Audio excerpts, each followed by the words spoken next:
want to be away from the fact that we didn't have a winning season last year, but it's almost like we just excited about seeing what this team is going to be like. It's almost like the Christmas morning kind of approach where you go downstairs and you look under the tree and you see what kind of gifts you can unwrap. That's kind of what we get with this football team. It's a new day, and we really feel like this can be a good football team, but at the same time, you don't know until you get out and actually compete against someone other than your own. That's one of the differences in college football as opposed to maybe high school and even the NFL. Those guys have a little bit better opportunity to evaluate their teams versus some of the outside opponents because they scrimmage other teams other than themselves. In college, the pro guys play preseason games. They don't like them, but they get the opportunity to know more about their team before they get into the actual regular season. So the fact that in college you just don't know very much about your team except for what you do again, and you don't necessarily ever feel good about what happens in a practice session because if you get a long run, then I'm worried about what happened on defense. So if you get if you can't run the football at all, I'm worried about what's going wrong with the offense. So whatever happens, there's more of a concern than you would have, if, say, for instance, you were going against somebody that you didn't necessarily think were your own. What about Southern? What do you kind of know about them? What type of challenge do you expect from them? Expect them to be pretty good.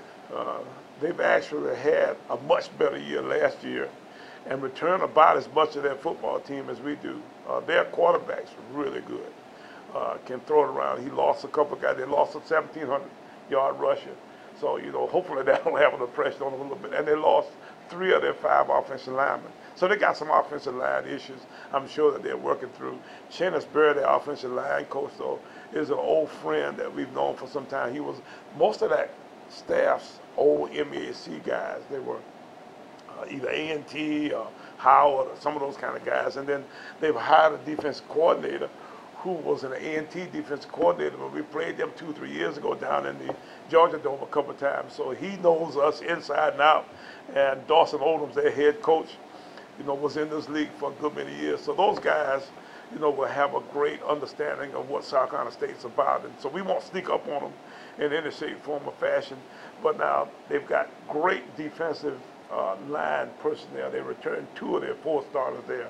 Their defensive ends are real, real good. They've got a cornerback, who's really good, and their linebackers are real active. So, we think that they'll have a little bit different approach though to how they've done some things because of the fact that they had some big play problems. They scored about 40 points a game last year, but they gave up close to that, where they gave up some big point totals in the Grambling game alone.